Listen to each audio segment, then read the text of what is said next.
ରଖିକି ହେଉନି ବାବା ହେଉନି। ତୋ ପାଇଁ ଲେଖିବାକୁ ହାତ ନଯିବା କ'ଣ ତୋ ଅସ୍ତିତ୍ୱର ଅସୀମ ଅନୁଭବ? ସମୟର ନୀରବ ଇସାରାରେ ତୁ ଯେବେ ଆସ୍ତେ ଆସ୍ତେ ନିଃଶେଷ ହେଉଥିଲୁ, କେତେ ଯେ ଅକୁହା କଥା ନିଜ ଭିତରେ ସାଇତି ରଖିଛି।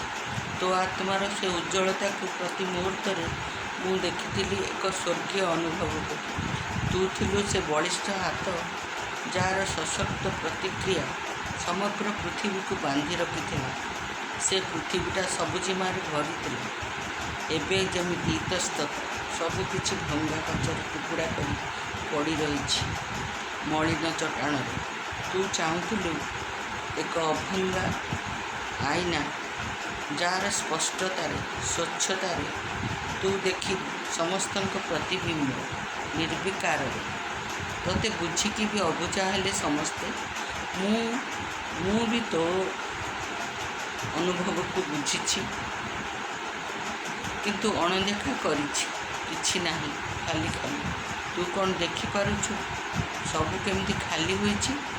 ହୃଦୟର ଅନ୍ଧାରତମ ଜାଗାରୁ ବାହାରି ଆସୁଛି କୋହ।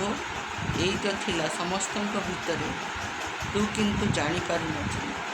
ତୋ ଅବର୍ତ୍ତମାନରେ ସମସ୍ତଙ୍କର ଭାରି ମୁହଁ ଅଜାଡ଼ି ହୋଇ ପଡ଼ିଛି ତୋର ହାତର ସ୍ପର୍ଶ ପାଇଁ। ତୋ ସ୍ପର୍ଶ, ତୋର କୋଳକୁ ଅପେକ୍ଷା କରିଛି ତମ ଶିଶୁମାନଙ୍କର ଅବୁଝା ଚେହେରା। ବୋଉ ଚାଲିଗଲା 2014 10 ଡିସେମ୍ବର। ତା ପାଇଁ ଏଇଟା ମୁଁ ଲେଖିଥିଲି।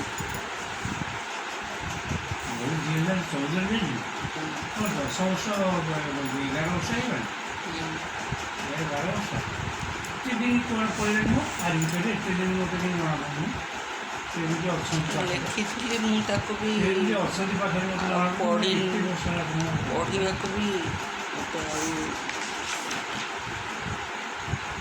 14-15 ବର୍ଷ ଆସୁଛନ୍ତି।